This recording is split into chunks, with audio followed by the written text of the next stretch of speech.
Sir. ওয়ালাইকুম আসসালাম। Sir আপনি আমার বাড়িতে? কেন, আমি কি আপনার মেয়ের বিয়েতে আসতে পারি না?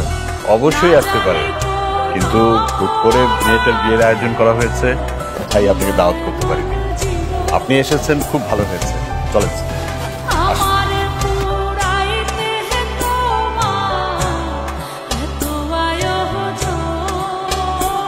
বাবা, আঙ্কেল, এই সেই কফি শপের সামান্য ওয়েটার যে আমাকে অপমান করছিল। আর তোর কত বড় সাহস, তুই বিয়ে ভাঙার জন্য এখন সন্ত্রাসী ভাড়া করে নিয়ে আসিস? স্যার বলছি, বেয়াদব কোথাকার। তুই ওনাকে চিনিস? উনি হচ্ছেন চৌধুরী গ্রুপ অফ কোম্পানির বর্তমান চেয়ারম্যান। তোর বাবার মতো ব্যবসায়ীকে মিনিটে 500 বার কিনতেও পারে, বিক্রিও করতে পারে, বুঝলি?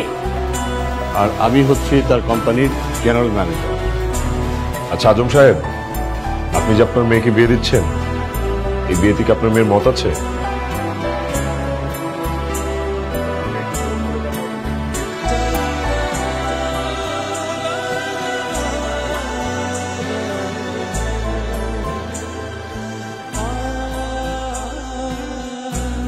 সুখে থাকার স্বপ্ন দিলা, সুখ তো দিলা না। কত সুখে আছি বেঁচে, খবর নিলা না।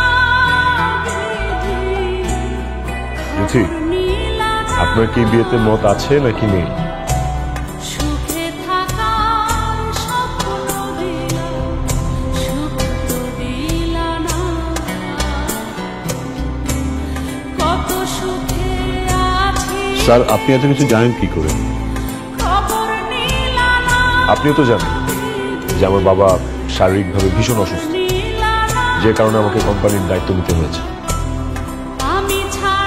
বাবা আমাকে বিয়ের জন্য চাপ দিচ্ছে, কিন্তু আমি যেমন মেয়ে চাচ্ছিলাম, একজন সাদামাটা নিরহংকারী ভালো মনের মেয়ে, তেমনটি খুঁজে না পেয়ে আমি আমার বন্ধুর পরামর্শে ওর কফি শপে কাজ শুরু করি।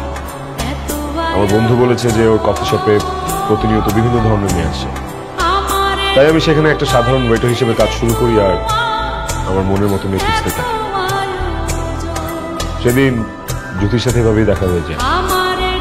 ও ওর ফিয়ান্সের সাথে ঝগড়া করছিল। এক পর্যায়ে ওদের ঝগড়ার মধ্যে আমিও জড়িয়ে পড়ি।